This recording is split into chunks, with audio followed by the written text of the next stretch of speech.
Warning, this video may contain content that may not be suitable for children or anyone else that is easily offended. Strong language, graphic content, nudity, bad jokes, and a possible idiot, aka myself, may be featured in the following clip. Viewer discretion is advised. And is not responsible for any damages that you receive watching this video.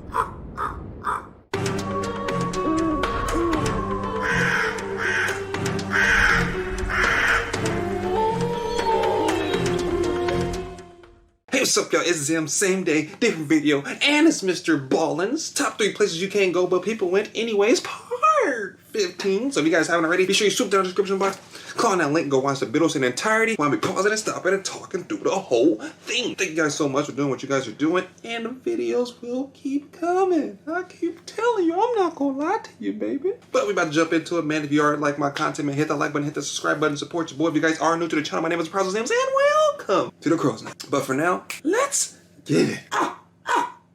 We're going to learn about 3 places that you're not supposed to go and people who went there anyway. Red flag. But before we get into today's stories, if you're a fan of the strange, dark, and mysterious delivered in story format, then you come to the right channel, because that's all we do. We upload 3 or 4 times every week. So if that's of interest to you, please bring the like button to Komodo Island to go apple picking in the restricted section and secretly tape a stake to the back of their shirt.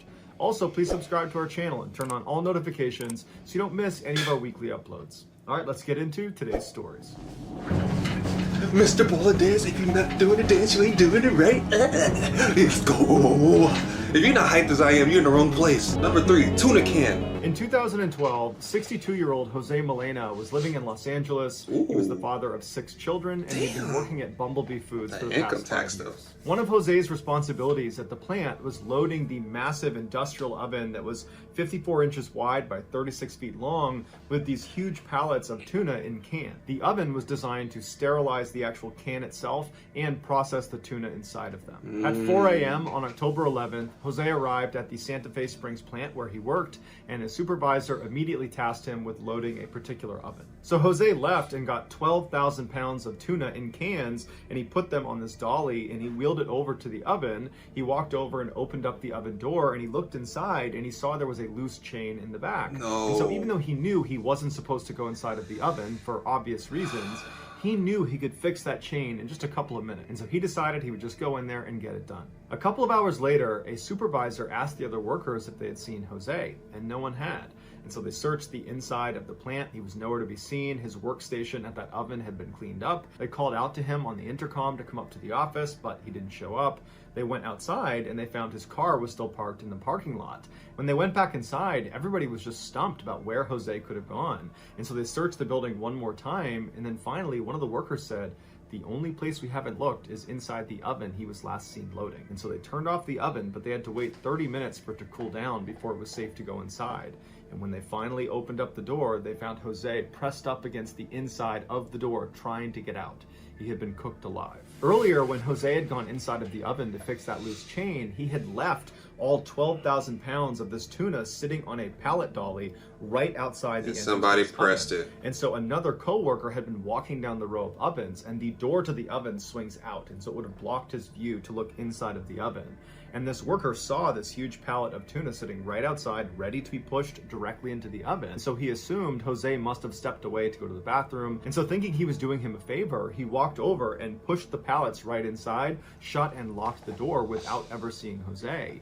And Jose, who was at the back of the oven, was probably caught off guard by the pallets suddenly coming in, and they boxed him in. He could not have ran to the front to get out in time. And it was so loud inside of the plant that even if Jose had been yelling, "Hey, I'm in here," it's unlikely the other coworker would have heard him. Once Jose's coworker turned on the oven he was inside of, it would not have immediately heated up to lethal temperatures. In fact, it was a fairly gradual heating process up to 270 degrees over a 2-hour period. And the human body can survive at 200 degrees or higher for up to 10 minutes. But at 212 degrees, your blood will actually boil, and that would kill you. Which means Jose would have had the time to fully recognize the situation he was in. And unfortunately, there was no kill switch inside of the oven, and there was no emergency exit. And so Jose just forced himself along the edge of the oven, passed all the pallets to the front door, and banged on it until he slowly cooked to death. Damn. The deputy district attorney that prosecuted Bumblebee Foods in the lawsuit that followed this case said this was the worst circumstances of death he had ever witnessed. Bumblebee Foods paid Jose's family $1.5 million. They also paid $3 million to upgrade all of their industrial ovens. Bro, that sucks, man. Man, that's a horrible way to die, bro. But stop doing this, bro. I tell people all the time, bro. Stop going above and beyond for these companies. If it's a loose chain, tell somebody there's a loose chain, bro. Don't go in there, bro. Don't go and do anything extra because they can replace you at the end of the day. Just like him. Somebody right now is taking Jose's spot, bro. They cooked this man alive. Unfortunately, he didn't have a cell phone or anything on him to call out to somebody. Me personally, that's why I keep my cell phone on me at all times. They're like, you can't have your cell phone at work. Shit. That's exactly why I keep that thing on me too. He had 10 minutes to call somebody and say, hey, shut off the oven. But I'm pretty sure they upgraded their ovens into which they have a kill switch on the inside. So if some person wants to take the fix it or whatever in their own hands, then they can go in and fix it or press it, the button, before they cook themselves alive like Jose did, unfortunately, bro. It seemed like to me he was a hard worker, but rips Jose, man, in the chat if you guys can. It seemed like he was a hard worker. He didn't want to bother anybody. He said he can do it himself, you know, kind of like the thing, like, I don't need no help, kind of. I'm already here. I might as well just do it. But don't take that route, man. Even if it is easy, bro. If you're surrounded by heavy machinery and you have the potential, like the chances of injuring yourself or someone around you, don't do it, bro. But I feel sorry for whoever was that person that actually pushed that thing in there. I don't know if he still works at Bumble, but just imagine being that person that cooked that dude alive, bro. You pushed it, all that stuff in there, and then closed it on him and didn't even know. Horse head. Jacob Cockle always loved the water. He grew up in a town called Penzance in the UK, and he spent virtually all of his time surfing at one of their beaches. Like your By the hair. time he was 10 years old, he started skipping school to go surfing and started getting in a lot of trouble for that. But despite his parents' and his teachers' frustrations with him, there was always one person that had his back and totally understood His him, mom. and that was his older sister, Oh. Grace. They were so close, they developed their own special language they talked to each other in, and Jacob used it so much that people actually thought he had a speech problem. But when Jacob was 17, his life was turned upside down when Grace was diagnosed with a brain tumor, and she died very quickly after that. This had a profound impact on Jacob. It was like his entire view of the world had totally changed overnight, and he began to believe that Grace's energy had been transferred to him, and that it was now his duty to live for the two of them. And so what this translated to is Jacob began taking lots and lots of risks because he felt like he didn't want to pass up opportunities. He wanted to live life to the fullest, That's fair. even if it was a little bit reckless. Red In flag. addition to loving the water, Jacob also loved photography. And so with this new risk-taking attitude, he began doing these water-based stunts and filming himself in the process. Things like surfing in storms, or leaping off of buildings into fairly shallow water, or diving to dangerous depths on a breath hold. And Jacob loved it. He loved taking these risks. He loved filming himself taking these risks. And so he decided this was going to be his career. He was going to be a world-famous photographer that specialized in dangerous photos and films. And so Jacob got this big piece of paper and he put it on his bedroom wall, and with black marker he wrote himself a reminder: I will become a world-famous photographer and I will let nothing stand in my way. Basically, he was prepared to go to any length to get the shots that he How you needed. do it. And this intense attitude worked. By his early 20s, he had won major awards with National Geographic and the Sunday Times. He was also a regular contributor to surf magazines where he almost always got the cover shot. I'm 100% believer on this, man. I remember I met somebody, they told me to write it down and keep it, because they say when you write things down, it kind of like takes it and puts it into existence. So I'm a firm believer of that, bro. If you write something down and you're like dedicated to it and you want it so bad, bro, it's going to happen. I believe in energy and all that stuff. If you put your energy into the earth, it's going to put the same energy back into you. It's going to give you that energy to accomplish whatever it is that you want to accomplish and become in life. But that's just me, though. I don't know. Let me know down in the comment section what you guys think about that. Most of his award-winning pictures were taken of the sea in its most violent and turbulent forms. Like this shot of a fishing boat coming back into port in a large swell won a competition that put it all over the London Underground. Or this shot he took, which is off the coast of Sumatra out in the middle of the ocean, as Jacob and his friend are right in front of the supertanker that's bearing down on both of them, and his friend is surfing off the wake caused by the supertanker. So a very dangerous picture to take. but it won an award that was run by The Guardian. The money Jacob earned from these competitions, he spent on improving his photography equipment. If he was ever given a physical prize, like a brand new TV, he would just give it away to his friends, because all Jacob was really focused on was going out and living life to the fullest and taking crazy chances and capturing those experiences on film. And one crazy experience that he had always wanted to capture on film actually took place right in his hometown of Penzance. A very strong whirlpool would appear a few times a year in a harbor that was right near his childhood home. It was just a quirk of engineering designed to keep the harbor from silting up. At high tide, the water would come in and it would hit this quay wall, and at the bottom of the quay wall was a tunnel that fed into this other pool. And so that would fill up with water, and then when the tide retreated during low tide, the water in the harbor would drain out and the water from the pool would slowly filter out back to this tunnel, pushing the silt and sand out of the harbor. But sometimes when the water came into the harbor during high tide, it would come in so quickly it would build up against the quay wall and it wouldn't drain fast enough down through that tunnel into the pool. And so just like in your bathtub, if you pull the plug when it's full, you'll see a whirlpool form as the water is sucked down the drain. The same thing would happen at this quay wall as all this water is being forced down and sucked through this pipe. It would create this huge whirlpool that you could see on the surface from the quay wall. And even though this whirlpool only formed a couple of times a year, it was so dangerous. There were caution signs all around the edge of the harbor and on the quay wall telling people to stay out of the water. But in his mid-20s, Jacob ignored those signs and he started jumping into this whirlpool every time it formed. And he was able to kind of swirl around the outside and he would film it inside and just on top, and he would upload his videos to YouTube and they would get millions and millions of views. They were totally beautiful and terrifying at the same time. On May 28th, 2013, when Jacob was 28 years old, he noticed that the whirlpool was back in his hometown and he wanted to go out and film inside of it again. And so he ran to his friend David's house and he asked him to, hey, come down to the harbor and film me inside of this whirlpool. So by the time David got his stuff together and made it to the quay wall, he looked down and he saw Jacob was already in the whirlpool swirling around. David also noticed that Jacob was wearing a rubber horse head mask,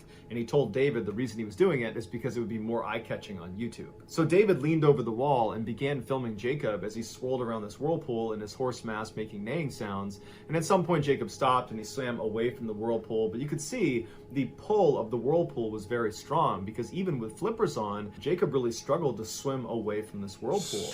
But he was in good spirits about it and he was laughing with David and saying how when he first jumped in, he was actually pretty scared of this whirlpool. It's definitely the strongest one he had been in over at this quay wall. And David would say, yeah, I can tell from up here, that one's really strong. For the next 10 or 15 minutes, David and Jacob kind of joked back and forth about the strength of the whirlpool, and Jacob would put his mask back down and swirl around inside of the whirlpool. Then pretty sure this shit's about to open up or it's about to get stronger. One of the two, bruh. I don't know why he would jump in there and do this. Like, I was with him for like all this time, but now this is just too much, man. Like, when you start avoiding signs and start going to places where they know it's going to cause death, then it's kind of like, okay, man, you're setting yourself up for failure because they posted signs for a reason. Once you obey those or disobey those signs, bruh, that's it, bruh. Nobody can save you. Out again. And then towards the end of the video, Jacob yells up to David that he only has one more thing in mind that he wants to do with the whirlpool. He wants to dive down below and film it from underneath. And so he asks David to hand down his camera. David hands it down, and you see Jacob adjusting his camera, and then he dives below the surface to begin filming this red flag too. And so David's up on the top watching Jacob, and he's very familiar with Jacob. He knows he does things like this. He knows he has a great breath hold. But after a couple of minutes, when he doesn't reemerge, David gets scared and starts yelling for him. And when he still doesn't come up, David turns and runs to the other side of the quay wall and looks over that railing towards the pool side, and he can see the water is still rushing into the pool, and there's no sign of Jacob. And so he ran back and forth a couple of times and he didn't see Jacob until finally he went back to the pool side and he saw Jacob down below. He was lying face down in the water. So David ran down and waded out to him, but it was already too late. Jacob had drowned. The reason Jacob was able to swirl around at the top of this whirlpool and not get pulled under is because he had a wetsuit on, and wetsuits are buoyant. But as you go underneath the water, the deeper you go, the water pressure pushes against your wetsuit and it reduces the overall buoyancy of your wetsuit.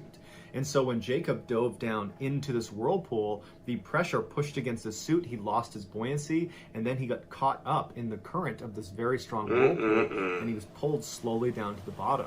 And so he probably fought as much as he could to try to get out of there, but he couldn't, and eventually was forced into that tunnel underneath the quay wall, and he was under there until he drowned, and then he was eventually spit out the other side. Now, this all ties back into doing your research. I did not know wetsuits were buoyant. I did not know wetsuits can survive through whirlpools on top of water, but as you go underneath the water, it cancels all that out. So I believe if he would have done his research on that, he probably would have known like not to go underwater. On top is fine, even though I wouldn't even go on top of it, but on top is fine, but underwater, you're pretty much, your chances of living are slim to none. Before y'all do anything, before y'all travel anywhere, make sure you do research on the culture. Make sure you do research on the place you want to go to. Make sure you do, you know someone that has been there before or can confirm what it's like to be there, because a lot of times you go to places like sundown towns and stuff like that. People don't know where they at until it's too late, bruh. Make sure you do your research. Don't take people's word for it, even if they tell you how it was. If you know them really well, maybe yeah, but do your own research. So if anything happens, you can't blame anyone but yourself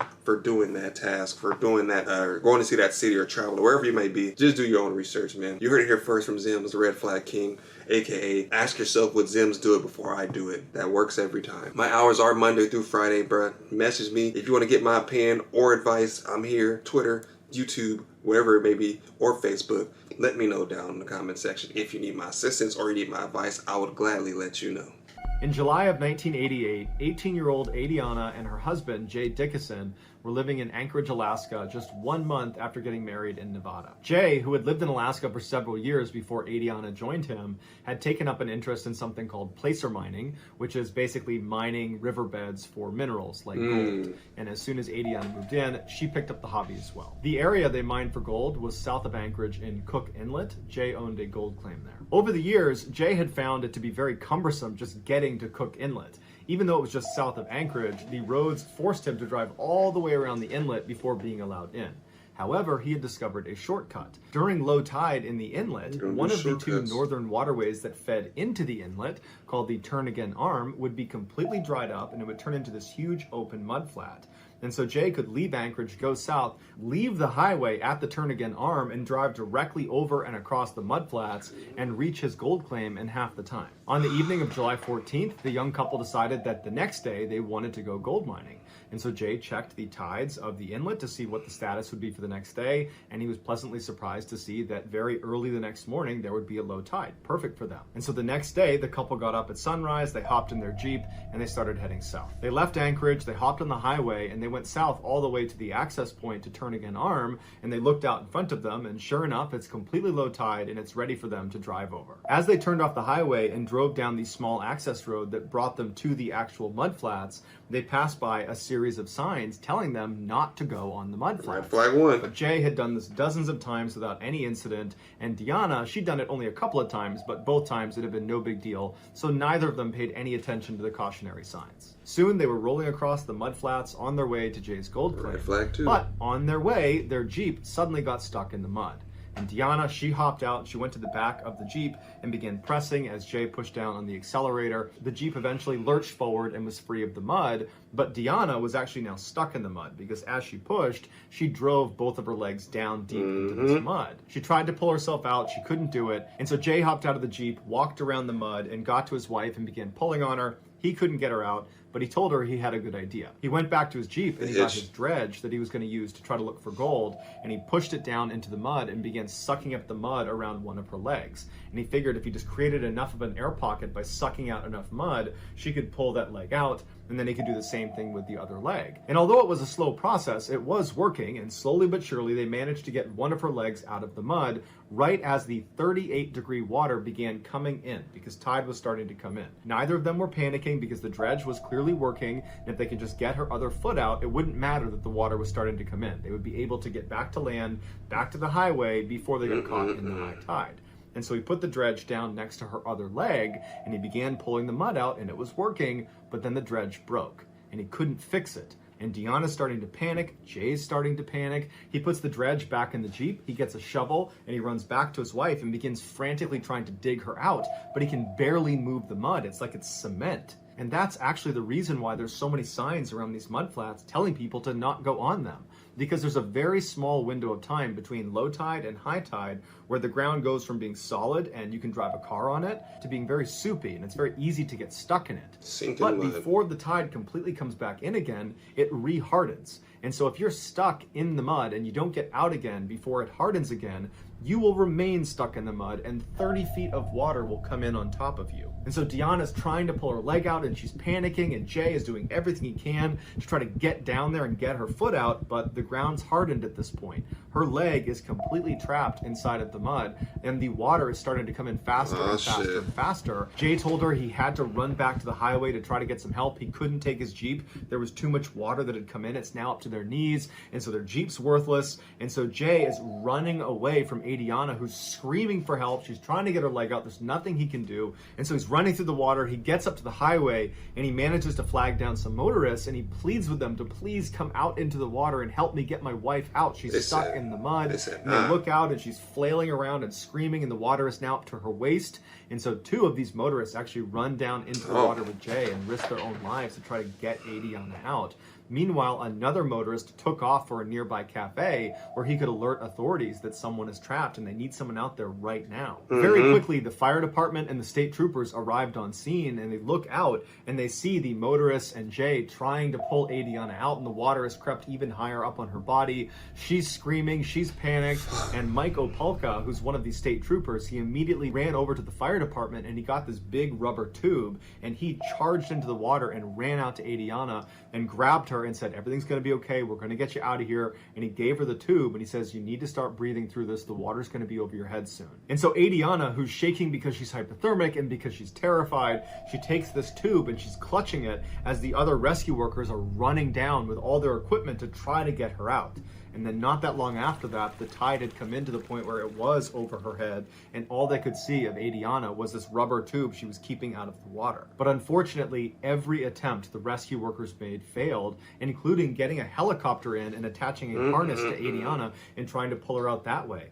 Nothing worked. The first responders and the motorists and everyone stayed with Deanna, holding on to her and trying to pull her out, but at some point the water was too cold and it was getting too deep, and they could not stay out there with her long enough. Michael Polka, the state trooper, was the last one out there with her, and he was struggling to keep his head over the water as he's still trying to pull her up, and at some point he noticed the tube she had been breathing in popped up on the surface with both ends exposed, so it had come out of her mouth.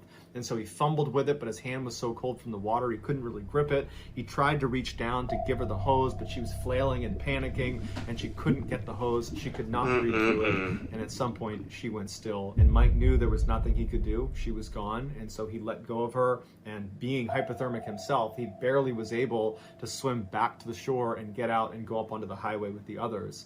And there they sat for the next 6 hours as they waited for the tide to come all the way in and then go all the way out again and loosen up to the point where they could go out and retrieve Deanna's body. Unfortunately, had authorities been alerted to Deanna's situation a little bit earlier, they could have got a special water pump out to the mudflats, and it would have been able to get her out even if the mud was hardened. But by the time that pump arrived on scene, it was already too late. The water was well over Deanna's head, and she had already let go of the tube. Ripped her Adriana down in the comment section too, like, stop avoiding signs, people. Please stop avoiding signs. You're not immune to danger. You do it all the time. Yeah, you may do it 3 or 4 times. What about the 5th time? What about the 2nd time? You know what I'm saying? You might do it once or twice, but that your luck's going to run out eventually, man. Stop taking shortcuts. Either take the route that's intended to be taken, or do not go at all. Now she died. He could have died, lost his car, could have injured the other bystanders that was nice enough to go into the water. I ain't going out there. The signs say don't go out there. It says sink in mud. It says don't go over there. It says drowning hazard. It says all this shit, and you still went. Like, all this stuff can be avoided if people would just not do what they're not supposed to be doing. Which is hence to why 3 places you can't go. Can't. It's in all caps. Can't go, but people went anyway. I need to make shirts or something that says red flags. Do not do this. Please read signs. Don't go alone. I need to start making merchandise. That's what I really need to start doing, bro. Make plushies or something so you guys can have a reminder, keychains, whatever it is, to not do what you guys are doing out there. Oh, man, that sucks that her life had to end just because of that. I had to take a shortcut, man. Why take a shortcut? I always like the long drives. It looks nice. You get to see views and stuff. I never understood shortcuts. But, man, if you guys want to see this video in entirety, man, it's down in the description down below. Make sure you go down to claw on it, hit that like button, hit the subscribe button, support your boy. This video is by Mr. Ballin, so make sure you go over and support him as well. He got another one called Mr. Ballin Shorts. You can also find him on Reddit, Twitter, Instagram, and on TikTok. So if you guys want to go check that out, it's on his profile. But yeah, man, that's going to do it. Let me know what you guys think down in the comment section. How you would have avoided these things. What are some of the things that were not avoidable? And what would you have done differently? Or if you have any stories about you almost drowning or someone that you've seen that could have potentially drowned, let me know down in the comment section. Feel free to share with us because we're all here to support each other. But if you guys are new to the channel, my name is Zems, and welcome to the Crow's Nest. But again, thank you guys for watching, and I'll see you guys next time.